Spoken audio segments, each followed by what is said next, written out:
നമസ്കാരം. ENC Edumate എന്ന YouTube ചാനലിലേക്ക് നിങ്ങൾ എല്ലാവരെയും സ്നേഹപൂർവ്വം സ്വാഗതം ചെയ്യുന്നു. നമ്മൾ അക്കൗണ്ടൻസി ക്ലാസ് കഴിഞ്ഞ ക്ലാസ്സിലൊക്കെ നിങ്ങൾ പഠിച്ചത് മനസ്സിലാക്കിയിരിക്കുന്നത്. ഇന്ന് നമ്മൾ ഡിസ്കസ് ചെയ്യാൻ പോകുന്നത് അക്കൗണ്ടൻസിയുടെ ഒബ്ജക്റ്റീവ്സ് ഓഫ് അക്കൗണ്ടിംഗ് ആണ് നമ്മൾ ഡിസ്കസ് ചെയ്യാൻ പോകുന്നത്. അതിന് ഒരു പ്രധാനപ്പെട്ട കാര്യം, നിങ്ങൾക്ക് ഈ ചാനൽ ഇഷ്ടമായെങ്കിൽ ദയവ് ചെയ്ത് തീർച്ചയായും നിങ്ങൾ ഈ ചാനൽ സബ്സ്ക്രൈബ് ചെയ്യുക. ബെല്ലൈക്കൺ എനേബിൾ ചെയ്താൽ ഞങ്ങൾ അപ്ലോഡ് ചെയ്യുന്ന എല്ലാ വീഡിയോസും നിങ്ങൾക്ക് വീണ്ടും വീണ്ടും ലഭിക്കുന്നതായിരിക്കും. സോ ആദ്യം തന്നെ നിങ്ങൾ താഴെ കാണുന്ന സബ്സ്ക്രൈബ് ബട്ടൺ ക്ലിക്ക് ചെയ്യുക കേട്ടോ. നമുക്ക് പോകാം. എന്താണ് ഒബ്ജക്റ്റീവ്സ് ഓഫ് അക്കൗണ്ടിംഗ്? നമ്മൾ കഴിഞ്ഞ ക്ലാസ്സിൽ എന്താണ് അക്കൗണ്ടിംഗ്, എന്താണ് എക്കണോമിക് ഈവന്റ്സ് എന്തൊക്കെയാണ് എന്നൊക്കെ നമ്മൾ പഠിച്ചു കഴിഞ്ഞു. അക്കൗണ്ടിംഗ് എന്തായിരുന്നു? Art of recording, classifying, summarising എന്നൊക്കെ നമ്മൾ കുറെ പറഞ്ഞിരുന്നു. അതിന്റെ ഡീറ്റെയിൽസ് വേണമെങ്കിൽ നിങ്ങൾ ആ ഫസ്റ്റ് വീഡിയോ നോക്കിയാൽ നിങ്ങൾക്ക് മനസ്സിലാക്കാൻ സാധിക്കും.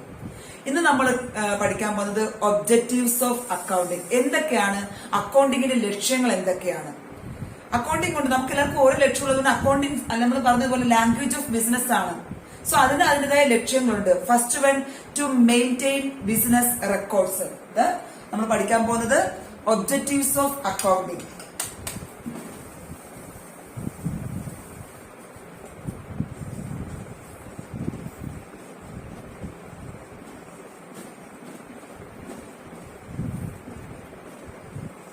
Objectives of accounting. First one, to maintain business records. Business സ്ഥാപനത്തിന്റെ റെക്കോർഡ്സ് എല്ലാം കൃത്യമായി പാലിക്കുക, കൃത്യമായി തയ്യാറാക്കി വയ്ക്കുക. ടു മെയിൻറ്റെയിൻ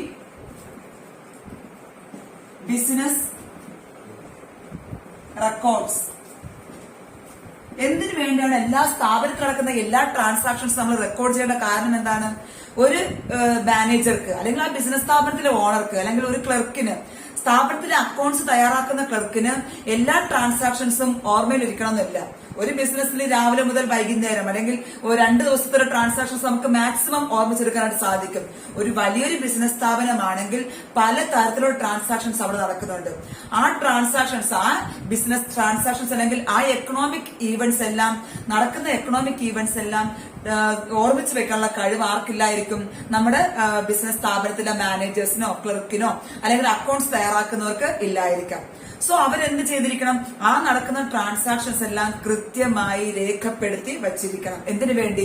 ഫ്യൂച്ചർ റെഫറൻസിന് വേണ്ടിയിട്ട്, ദെൻ ഫ്യൂച്ചർ ഡിസിഷന് വേണ്ടിയിട്ട്. നമുക്ക് നമ്മുടെ ബിസിനസ് നടക്കുന്ന ട്രാൻസാക്ഷൻസ് അനുസരിച്ചുകൊണ്ടാണ് അല്ലെങ്കിൽ ഈ റെക്കോർഡ്സ് അനുസരിച്ചുകൊണ്ടാണ് നമ്മൾ എന്തെടുക്കുന്നത്? തീരുമാനങ്ങൾ എടുക്കുന്നത്. അത് നമുക്ക് എറേഴ്സ് എന്തെങ്കിലും ഉണ്ടെങ്കിൽ, ഭാവിയിൽ നമ്മൾ തയ്യാറാക്കിയ റെക്കോർഡ്സിൽ എന്തെങ്കിലും തെറ്റുകൾ ഉണ്ടെങ്കിൽ, അല്ലെങ്കിൽ പണത്തിന്റെ ഇടപാട് നടന്നപ്പോൾ പണത്തിൽ എന്തെങ്കിലും മിസ്റ്റേക്സ് വന്നിട്ടുണ്ടെങ്കിൽ അവ തിരുത്താൻ വേണ്ടി നമുക്ക് എന്തുണ്ടാവണം? നമ്മുടെ ബിസിനസ് നടന്ന ട്രാൻസാക്ഷൻസ് എല്ലാം റെക്കോർഡ് ചെയ്യപ്പെട്ടിരിക്കണം. അപ്പൊ ആ ട്രാൻസാക്ഷൻസ് എല്ലാം റെക്കോർഡ് ചെയ്യുന്നത് എവിടെയാണ്? അക്കൗണ്ടിംഗിലാണ്. സോ അക്കൗണ്ടിങ്ങിന്റെ ഒന്നാമത്തെ ലക്ഷ്യം ടു മെയിൻറ്റെയിൻ ബിസിനസ് റെക്കോർഡ്സ്. എന്തിനു വേണ്ടിയാണ്? ഫ്യൂച്ചർ റെഫറൻസിന് വേണ്ടിയിട്ടാകാം, എന്തെങ്കിലും മിസ്റ്റേക്സ് ഉണ്ടെങ്കിൽ നമുക്ക് അതിനെ തിരുത്താൻ വേണ്ടിയിട്ടാകാം. ഓക്കെ, ഇവയെല്ലാം നടത്തണമെങ്കിൽ we should record each and every financial transactions taken place in the business സ്ഥാപനത്തിൽ നടക്കുന്ന എല്ലാ ട്രാൻസാക്ഷൻസും നമ്മൾ എന്ത് ചെയ്തിരിക്കണം? റെക്കോർഡ് ചെയ്തിരിക്കണം. എന്തുകൊണ്ടാണ്? നമ്മുടെ managers cannot remember every transaction or event taken place in there business സ്ഥാപനത്തിൽ നടക്കുന്ന ട്രാൻസാക്ഷൻസ് എല്ലാ ട്രാൻസാക്ഷൻസും ഓർമ്മിക്കാനുള്ള കഴിവ് അവർക്ക്, അല്ലെങ്കിൽ ഓർമ്മിച്ച് വെച്ചിരിക്കാനുള്ള കഴിവ് അവർക്ക്, അല്ലെങ്കിൽ ഓർമ്മിക്കാൻ അവർക്ക് സാധിച്ചില്ലായിരിക്കാം. അപ്പൊ ഫ്യൂച്ചറിൽ ഉണ്ടാകാവുന്ന റെഫറൻസിന് വേണ്ടിയിട്ട് എന്ത് പറ്റി, നമുക്ക് എന്തുകൊണ്ട് നമ്മുടെ ബിസിനസ് സ്ഥാപനത്തിന് നഷ്ടമുണ്ടായി, അതല്ലെങ്കിൽ എന്തുകൊണ്ടാണ് സെയിൽസ് കൂട്ടാൻ സാധിച്ചില്ല, അല്ലെങ്കിൽ കണക്ക് എഴുതിയപ്പോൾ എന്തെങ്കിലും മിസ്റ്റേക്സ് ഉണ്ടായോ, ഇവയെല്ലാം പരിശോധിക്കണമെങ്കിൽ നമ്മൾ എന്ത് ചെയ്തിരിക്കണം? സ്ഥാപനത്തിലെ ബിസിനസ് ട്രാൻസാക്ഷൻസ് എല്ലാം കൃത്യമായി രേഖപ്പെടുത്തി വച്ചിരിക്കണം. രണ്ടാമത്തെ ഒബ്ജക്റ്റീവ് എന്ന് പറഞ്ഞാൽ ടു കാൽക്കുലേറ്റ്. സെക്കൻഡ് ലക്ഷ്യം, അക്കൗണ്ടൻസി തയ്യാറാക്കുന്നതിന്റെ second objective to calculate profit or loss. Okay, നമ്മുടെ ബിസിനസ് സ്ഥാപനം നടത്തുന്നത്, നമ്മൾ ഏതുതരം ബിസിനസ്, ചെറുതാണെങ്കിലും വലുതാണെങ്കിലും ബിസിനസ് സ്ഥാപനം നടത്തുന്നത് ഫോർ ഗെറ്റിംഗ് മോർ പ്രോഫിറ്റ് അല്ലെങ്കിൽ ഏണിംഗ് മാക്സിമം പ്രോഫിറ്റ്. ഏതൊരു ബിസിനസ് സ്ഥാപനം നമുക്ക് തുടങ്ങുമ്പോഴും നമ്മുടെ ലക്ഷ്യം എന്താണ്? പരമാവധി ലാഭം നേടുക എന്നതാണ്. അപ്പൊ അതിന് നമ്മളെ സഹായിക്കുന്നത് നമുക്ക് എന്തുമാത്രം ലാഭം നേടി, അതെല്ലാം നമ്മുടെ ബിസിനസ് സ്ഥാപനം നടത്തിക്കൊണ്ടുവന്ന ലാഭത്തിലാണോ നഷ്ടത്തിലാണോ എന്ന് നമുക്ക് മനസ്സിലാക്കണമെങ്കിൽ നമ്മൾ എന്ത് തയ്യാറാക്കിയിരിക്കണം? അക്കൗണ്ടിങ് തയ്യാറാക്കിയിരിക്കണം. അവിടെ നമുക്ക് പ്രോഫിറ്റ് ആണോ ലോസ് ആണോ എന്ന് മനസ്സിലാക്കാൻ വേണ്ടി നമ്മൾ അക്കൗണ്ട് തയ്യാറാക്കുന്നുണ്ട്. Profit and loss account. നമ്മുടെ ബിസിനസ് സ്ഥാപനത്തിൽ നഷ്ടമാണോ ലാഭമാണോ എന്ന് അറിയാൻ വേണ്ടി നമ്മൾ തയ്യാറാക്കുന്ന അക്കൗണ്ടിനെ പറയുന്ന പേരാണ് പ്രോഫിറ്റ് ആൻഡ് ലോസ് അക്കൗണ്ട്. ഇതിനെ വേറൊരു പേര് പറയുന്നുണ്ട് income statement. Profit and loss അക്കൗണ്ടിന്റെ വേറൊരു പേര് ഇൻകം സ്റ്റേറ്റ്മെന്റ്. ഇനി വരുന്ന ക്ലാസ്സുകളിലൊക്കെ നമ്മൾ ഇതിന്റെ ഡീറ്റെയിൽസ് എല്ലാം പഠിക്കും. സോ നമ്മൾ പഠിച്ചുകൊണ്ടിരിക്കുന്നത് ഒബ്ജക്റ്റീവ്സ് ഓഫ് അക്കൗണ്ടിങ്. ഒന്നാമത്തെ എന്താണ്? To maintain business records. Business സ്ഥാപനത്തിലെ റെക്കോർഡ്സ്, അത് ജേണൽ ആകട്ടെ, ലെഡ്ജർ ആകട്ടെ, ട്രയൽ ബാലൻസ് ആകട്ടെ, then profit and loss account ആകട്ടെ, ബാലൻസ് ഷീറ്റ് ആകട്ടെ, എല്ലാം കൃത്യമായി രേഖപ്പെടുത്തി വെക്കണം. എന്തിനു വേണ്ടിയാണ്?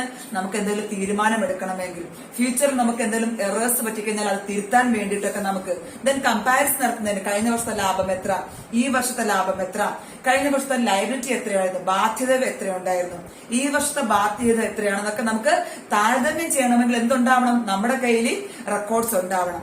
അപ്പൊ ആ റെക്കോർഡ്സ് എല്ലാം നമുക്ക് കൃത്യമായി രേഖപ്പെടുത്തി വെക്കണം. അതാണ് ഒന്നാമത്തെ ലക്ഷ്യം. അക്കൗണ്ടൻസിയുടെ ഒന്നാമത്തെ ലക്ഷ്യം to maintain records. Okay, business records maintain ചെയ്യുക. രണ്ടാമത്തെ എന്താണ്? Calculation of profit or loss. ഞാൻ പറഞ്ഞു ഏതൊരു ബിസിനസ് സ്ഥാപനത്തിന്റെയും ലക്ഷ്യം എന്ന് പറഞ്ഞാൽ എന്താണ്? പ്രോഫിറ്റ് മാക്സിമൈസേഷൻ അല്ലെങ്കിൽ ഏണിംഗ് മാക്സിമം പ്രോഫിറ്റ് എന്നാണ്. സോ അത് നമുക്ക് മനസ്സിലാക്കണം. എന്തുമാത്രം ലാഭം കിട്ടി, എന്തുമാത്രം നഷ്ടം കിട്ടി നമുക്ക് മനസ്സിലാക്കാൻ വേണ്ടി നമ്മൾ ഒരു അക്കൗണ്ട് തയ്യാറാക്കും. ഏത് അക്കൗണ്ടാണ്? Preparing a profit and loss account. അതല്ലെങ്കിൽ അതിന് വേറൊരു പേര് പറയുന്നുണ്ട് ഇൻകം സ്റ്റേറ്റ്മെന്റ്. ഈ അക്കൗണ്ടിലൂടെ നമ്മുടെ ബിസിനസ് സ്ഥാപനത്തിന് മനസ്സിലാക്കാൻ സാധിക്കുന്നു എന്തുമാത്രം ലാഭമുണ്ടായി അല്ലെങ്കിൽ എന്തുമാത്രം നഷ്ടമുണ്ടായി നമുക്ക് മനസ്സിലാക്കാൻ സാധിക്കും. അതനുസരിച്ച് നമുക്ക് തീരുമാനമെടുക്കാൻ സാധിക്കും. അതനുസരിച്ച് നമുക്ക് പ്ലാൻ ചെയ്യാൻ സാധിക്കും. നഷ്ടമാണെങ്കിൽ എവിടെയാണ് നമുക്ക് തെറ്റുപറ്റിയത്, എങ്ങനെ നമുക്ക് ലാഭം നേടാനായിട്ട് സാധിക്കുമെന്ന് ഉറപ്പിക്കാൻ സാധിക്കും. ഏത് വഴി? Preparation of profit and loss account അല്ലെങ്കിൽ ഇൻകം സ്റ്റേറ്റ്മെന്റ് വഴി. ദെൻ മൂന്നാമത്തേത് അസറ്റൈൻമെന്റ് ഓഫ് ഫിനാൻഷ്യൽ പൊസിഷൻ. നമ്മുടെ സ്ഥാപനത്തിന്റെ ഇപ്പോഴത്തെ സാമ്പത്തിക അവസ്ഥ എന്താണെന്ന് മനസ്സിലാക്കാൻ നമുക്ക് എന്ത് വേണം? അക്കൗണ്ടിംഗ് വേണം. മൂന്നാമത്തെ ലക്ഷ്യം ascertainment of financial position. Third one ascertainment of financial position. സാമ്പത്തിക അവസ്ഥ. നമ്മുടെ ബിസിനസ് സ്ഥാപനത്തിന്റെ സാമ്പത്തിക അവസ്ഥ മനസ്സിലാക്കുന്നത് രണ്ട് തരത്തിലാണ്. എന്തുമാത്രം അസറ്റ്സ് അല്ലെങ്കിൽ ആസ്തി എന്തുമാത്രം ഉണ്ടായി, അതല്ലെങ്കിൽ നമ്മുടെ ബിസിനസ് സ്ഥാപനം എന്തുമാത്രം ലയബിലിറ്റീസ് ഉണ്ടായി, ബാധ്യത എന്തുമാത്രം ഉണ്ടായി, അതനുസരിച്ചാണ് ആ സ്ഥാപനത്തിന്റെ ബലം, ദ സ്ട്രെങ്ത്, ഇറ്റ് ഇംപ്ലൈഡ്. എന്താണ് ഫിനാൻഷ്യൽ പൊസിഷൻ എന്ന് പറഞ്ഞാൽ? It implied the financial strength of the business in terms of assets and liabilities. ഒരു സ്ഥാപനത്തിന്റെ ഫിനാൻഷ്യൽ സ്ട്രെങ്ത് എത്രയാണ്, സാമ്പത്തിക ബലം എത്രയാണെന്ന് മനസ്സിലാക്കുന്നത് ഏത് വഴിയാണ്? അതിന്റെ ഫിനാൻഷ്യൽ പൊസിഷൻ വഴിയാണ്. എന്തുമാത്രം അസറ്റ്സ് ഉണ്ട്, അതല്ല എന്തുമാത്രം ലയബിലിറ്റീസ് ഉണ്ടെന്ന് നമ്മളെ മനസ്സിലാക്കി തരുന്ന ഒരു സ്റ്റേറ്റ്മെന്റ് ആണ് ബാലൻസ് ഷീറ്റ്. അപ്പോൾ സ്ഥാപനത്തിന്റെ ഫിനാൻഷ്യൽ പൊസിഷൻ, എന്തുമാത്രം അസറ്റ്സ് അല്ലെങ്കിൽ എന്തുമാത്രം ലയബിലിറ്റീസ്. കാരണം ആ ബാലൻസ് ഷീറ്റിൽ വരുന്ന രണ്ട് ഐറ്റമാണ് അസറ്റ്സ് ആൻഡ് ലയബിലിറ്റീസ്. ആസ്തികൾ, ആസ്തിസ് ആണ് ഏത് ബിൽഡിംഗ് ആണ്, എത്ര രൂപയുടെ ബിൽഡിംഗ് സ്ഥാപനത്തിനുണ്ട്, ദെൻ എത്ര രൂപയുടെ ഫർണിച്ചർ ഉണ്ട്, മെഷീനറി എത്ര രൂപയുടെ ഫർണിച്ചർ, ഇതെല്ലാം ആസ്തികളാണ്. അപ്പൊ ആ ആസ്തികൾ എത്ര രൂപയ്ക്കുണ്ട്. ദെൻ ലയബിലിറ്റീസ്, ബാധ്യതകൾ എന്തൊക്കെയാണ്? നമ്മൾ പുറമെ നിന്ന് എന്തുമാത്രം കടം വാങ്ങിയിട്ടുണ്ട്, എത്ര പേർക്ക് നമ്മൾ കടം കൊടുക്കാനുണ്ട്, നമ്മുടെ ഓണർ എത്ര രൂപ മുതൽ മുടക്കി, ക്യാപിറ്റൽ എത്രയാണ്. ഇതെല്ലാം മനസ്സിലാക്കുന്നത് ഏത് സ്റ്റേറ്റ്മെന്റ് തയ്യാറാക്കുമ്പോഴാണ്? ബാലൻസ് ഷീറ്റ് എന്ന സ്റ്റേറ്റ്മെന്റ് തയ്യാറാക്കുമ്പോഴാണ് നമുക്ക് മനസ്സിലാക്കാൻ സാധിക്കുക നമ്മുടെ ബിസിനസ് സ്ഥാപനത്തിന്റെ ഫിനാൻഷ്യൽ പൊസിഷൻ. സോ സ്ഥാപനത്തിന്റെ ഫിനാൻഷ്യൽ പൊസിഷൻ മനസ്സിലാക്കുന്നത് ഏത് വഴിയാണ്? By preparing balance sheet. Okay, balance sheet തയ്യാറാക്കുന്നതിലൂടെ ബിസിനസ് സ്ഥാപനത്തിന്റെ ഫിനാൻഷ്യൽ പൊസിഷൻ മനസ്സിലാക്കാൻ സാധിക്കുന്നു. ഈ ബാലൻസ് ഷീറ്റ് എന്ന് പറഞ്ഞാൽ ഏതിന്റെ ഭാഗമാണ്?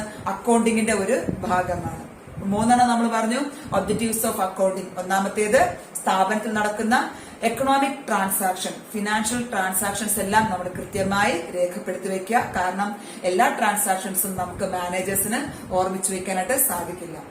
രണ്ടാമത്തേത് പറഞ്ഞത് calculation of profit or loss. എന്തിനു വേണ്ടി? സ്ഥാപനത്തിന്റെ റിസൾട്ട് എന്താണ്, ഏതൊരു ബിസിനസ് സ്ഥാപനത്തിന്റെയും റിസൾട്ട് അറിയാൻ നമുക്ക് ആഗ്രഹമുണ്ട്. അത് ലാഭത്തിലാണോ പോകുന്നത് അല്ലെങ്കിൽ നഷ്ടമാണെന്ന് മനസ്സിലാക്കുന്നത് ഏത് വഴിയാണ്? By preparing profit and loss account, വേറൊരു പേര് ഇൻകം സ്റ്റേറ്റ്മെന്റ്. മൂന്നാമത്തേത് ഞാൻ പറഞ്ഞു ascertainment of financial position. Business സ്ഥാപനത്തിന്റെ സാമ്പത്തിക അവസ്ഥ എന്താണെന്ന് മനസ്സിലാക്കാൻ വേണ്ടി നമുക്ക് എന്ത് തയ്യാറാക്കണം? ബാലൻസ് ഷീറ്റ് തയ്യാറാക്കണം. ആ ബാലൻസ് ഷീറ്റിൽ വരുന്ന ഐറ്റംസ് ആണ് ഏതൊക്കെയാണ്? Assets and liabilities. ഓക്കെ, ഈ അസറ്റ്സ് ആൻഡ് ലയബിലിറ്റീസ് അതിന്റെ അനുസരിച്ചിരിക്കും സ്ഥാപനത്തിന്റെ ഫിനാൻഷ്യൽ സ്ട്രെങ്ത് നമുക്ക് അളക്കാനായിട്ട് സാധിക്കുക. ദെൻ മൂന്നാമത്തേത് പ്രൊവൈഡിംഗ് ഇൻഫോർമേഷൻ ടു യൂസേഴ്സ്. നാലാമത്തെ ലക്ഷ്യം എന്ന് പറഞ്ഞാൽ എന്താണ്? providing information to users. ഞാൻ നേരത്തെ പറഞ്ഞു തൽപര കക്ഷികൾ എന്ന് പറഞ്ഞു, ഇൻട്രസ്റ്റഡ് യൂസേഴ്സ് പറഞ്ഞു. കഴിഞ്ഞ ക്ലാസ്സിൽ ഞാൻ എന്നോട് സൂചിപ്പിക്കുകയും ചെയ്തു. സ്ഥാപനത്തിന്റെ യൂസേഴ്സ് പ്രധാനമായിട്ട് രണ്ട് തരമുണ്ട്, internal users and external users. സ്ഥാപനത്തിനകത്ത് തന്നെ chairman, chief executive officers, then managers, ഇവർക്കെല്ലാം എന്ത് ആഗ്രഹമുണ്ട്? ബിസിനസ് സ്ഥാപനത്തിന്റെ റിസൾട്ട് അറിയാൻ ആഗ്രഹമുണ്ട്. സോ അവർക്ക് നമ്മുടെ സ്ഥാപനത്തിന്റെ റിസൾട്ട് എന്താണെന്നുള്ളത് കമ്മ്യൂണിക്കേറ്റ് ചെയ്യുക. ആ ഇൻട്രസ്റ്റഡ് പാർട്ടീസ് നമ്മൾ കമ്മ്യൂണിക്കേറ്റ് ചെയ്യുന്നത് ഏത് വഴിയാണ്? കൃത്യമായി തയ്യാറാക്കിയ അക്കൗണ്ടിംഗ് സ്റ്റേറ്റ്മെന്റ് വഴിയാണ് സ്ഥാപനത്തിന്റെ റിസൾട്ട് നമ്മൾ കമ്മ്യൂണിക്കേറ്റ് ചെയ്തത്. സോ അതാണ് നമ്മുടെ നാലാമത്തെ ലക്ഷ്യം. ഒന്നാമത്തേത് ടു മെയിൻറ്റെയിൻ ബിസിനസ് റെക്കോർഡ്സ്, രണ്ടാമത്തേത് calculation of profit or loss, മൂന്നാമത്തേത് അസർടൈൻമെന്റ് ഓഫ് ഫിനാൻഷ്യൽ പൊസിഷൻ, നാലാമത്തേത് providing information to users. The accounting information obtained from records. നമ്മൾ നേരത്തെ തയ്യാറാക്കിയ റെക്കോർഡ്സ് ഏതൊക്കെയാണ്? Profit and loss account, balance sheet, അതുവഴി തയ്യാറാക്കിയ റെക്കോർഡ്സ് ഷുഡ് ബി കമ്മ്യൂണിക്കേറ്റഡ്. ആർക്ക് കമ്മ്യൂണിക്കേറ്റ് ചെയ്തിരിക്കണം? To interested parties. ആരൊക്കെയാണ് interested parties? Internal users and external users. Okay, then external യൂസേഴ്സിൽ ആരൊക്കെ വരുന്നുണ്ട്? ബാങ്കേഴ്സ് വരുന്നുണ്ട്, ക്രെഡിറ്റേഴ്സ് വരുന്നുണ്ട്, ഗവൺമെന്റ് വരുന്നുണ്ട്. ഇവരെല്ലാരും തന്നെ എക്സ്റ്റേണൽ യൂസേഴ്സ് ആണ്. ഇന്റേണൽ യൂസേഴ്സിൽ ആരൊക്കെ വരുന്നുണ്ട്? മാനേജ്മെന്റ് വരുന്നുണ്ട്, ചെയർമാൻ വരുന്നുണ്ട്, ദെൻ ചീഫ് എക്സിക്യൂട്ടീവ് ഓഫീസേഴ്സ് ഒക്കെ വരുന്നുണ്ട്. ഇവരെല്ലാരും ഇന്റേണൽ യൂസേഴ്സ് ആണ്. അപ്പൊ ഇവർക്കെല്ലാം നമ്മൾ എന്ത് കൈമാറുന്നു? ബിസിനസ് സ്ഥാപനത്തിനെ സംബന്ധിക്കുന്ന റിസൾട്ട് നമ്മൾ കൈമാറുന്നു, ഇൻഫോർമേഷൻ നമ്മൾ കൈമാറുന്നു. ഓക്കെ, നമ്മൾ ആദ്യത്തെ ക്ലാസ്സിൽ പറഞ്ഞു it is accounting is an information system. നമുക്ക് റെക്കോർഡ് ചെയ്യപ്പെട്ട ഡേറ്റയിൽ നിന്ന് പ്രോസസ്സിന് ശേഷം നമ്മൾ എന്ത് കൈമാറുന്നു? ഇൻഫോർമേഷൻ കൈമാറുന്നു. ഒന്നുകൂടെ നമുക്ക് നോക്കാം. ഇന്നത്തെ ക്ലാസ്സിൽ നമ്മൾ ചർച്ച ചെയ്തത് ഒബ്ജക്റ്റീവ്സ് ഓഫ് അക്കൗണ്ടിംഗ്. അക്കൗണ്ടിങ്ങിന്റെ ലക്ഷ്യം എന്താണ്? പ്രധാനമായിട്ടും 4 ലക്ഷ്യമാണ് അക്കൗണ്ടിങ്ങിനുള്ളത്. ഒന്നാമത്തേത് സ്ഥാപനത്തിൽ നടക്കുന്ന ട്രാൻസാക്ഷൻസ് എല്ലാം കൃത്യമായി രേഖപ്പെടുത്തി വയ്ക്കുക, സിസ്റ്റമാറ്റിക് ആയിട്ട് രേഖപ്പെടുത്തി വയ്ക്കുക. ഓക്കെ, രണ്ടാമത്തേത് ഞാൻ പറഞ്ഞു calculation of profit or loss. എങ്ങനെയാണ് സ്ഥാപനത്തിന്റെ റിസൾട്ട് തയ്യാറാക്കുക? ഏത് തയ്യാറാക്കുമ്പോൾ അത് നമുക്ക് മനസ്സിലാക്കാൻ സാധിക്കും? പ്രോഫിറ്റ് ആൻഡ് ലോസ് അക്കൗണ്ട് അല്ലെങ്കിൽ ഇൻകം സ്റ്റേറ്റ്മെന്റ് വഴി നമുക്കത് മനസ്സിലാക്കാനായിട്ട് സാധിക്കും. ദെൻ മൂന്നാമത്തേത് ഞാൻ പറഞ്ഞത് അസർടൈൻമെന്റ് ഓഫ് ഫിനാൻഷ്യൽ പൊസിഷൻ. നമ്മുടെ സ്ഥാപനത്തിന്റെ ഫിനാൻഷ്യൽ സ്ട്രെങ്ത് ഏതാണ് അടങ്ങിയിരിക്കുന്നത്? ആ സ്ഥാപനത്തിന്റെ അസറ്റ്സിലും ലയബിലിറ്റിയിലുമാണ് സ്ഥാപനത്തിന്റെ ഫിനാൻഷ്യൽ പൊസിഷൻ. സ്ഥാപനത്തിന്റെ സാമ്പത്തിക അവസ്ഥ, സാമ്പത്തിക ബലം ഏതിനനുസരിച്ചിരിക്കും? സ്ഥാപനത്തിന്റെ അസറ്റ്സ് ആൻഡ് ലയബിലിറ്റീസ്. ഈ അസറ്റ്സ് ആൻഡ് ലയബിലിറ്റീസ് എവിടെയാണ് നമുക്ക് ഏത് സ്റ്റേറ്റ്മെന്റ് നോക്കുമ്പോൾ മനസ്സിലാക്കാൻ സാധിക്കും? ബാലൻസ് ഷീറ്റ് എന്ന സ്റ്റേറ്റ്മെന്റിലൂടെ നമുക്ക് മനസ്സിലാക്കാനായിട്ട് സാധിക്കും. ദെൻ നാലാമത്തെ ഞാൻ എന്താ പറഞ്ഞത്? Providing information to users. Accounting information നമുക്ക് തൽപര കക്ഷികൾക്ക് കൈമാറിയിരിക്കണം. സ്ഥാപനത്തിന്റെ റിസൾട്ട് നമ്മൾ നേരത്തെ റെക്കോർഡ് ചെയ്യപ്പെട്ട ഏതിലൊക്കെ റെക്കോർഡ് ചെയ്തു? പ്രോഫിറ്റ് ആൻഡ് ലോസ് അക്കൗണ്ടിലും ബാലൻസ് ഷീറ്റിലും നമ്മൾ റെക്കോർഡ് ചെയ്ത വിവരങ്ങൾ നമ്മൾ യൂസേഴ്സിന് കൈമാറുന്നു. ഓക്കെ, ആർക്കൊക്കെയാണ്? ഇന്റേണൽ യൂസേഴ്സിനും എക്സ്റ്റേണൽ യൂസേഴ്സിനും. ഓക്കെ, ഇന്നത്തെ ക്ലാസ് ഇത്രയേ ഉള്ളൂ. ഒബ്ജക്റ്റീവ്സ് ഓഫ് അക്കൗണ്ടിംഗ് എല്ലാം മനസ്സിലായെന്ന് വിചാരിക്കുന്നു. മനസ്സിലായെങ്കിൽ തീർച്ചയായും നിങ്ങൾ ഈ ചാനൽ സബ്സ്ക്രൈബ് ചെയ്തിരിക്കണം. ആദ്യമായിട്ടാണ് കാണുന്നതെങ്കിൽ നിങ്ങൾ ഇത് സബ്സ്ക്രൈബ് ചെയ്യുക. വീണ്ടും അടുത്ത വീഡിയോസ് നമ്മൾ അയക്കുമ്പോൾ നിങ്ങൾക്ക് അത് നോട്ടിഫിക്കേഷൻ ലഭിക്കും. നിങ്ങൾക്ക് ഇത് ഇഷ്ടമായെങ്കിൽ, വീഡിയോ ഇഷ്ടമായെങ്കിൽ തീർച്ചയായും നിങ്ങൾ ഷെയർ ചെയ്യണം, ലൈക്ക് ചെയ്യണം. ഓക്കെ, നമുക്ക് അടുത്ത ക്ലാസ്സിൽ കാണാം. Thank you.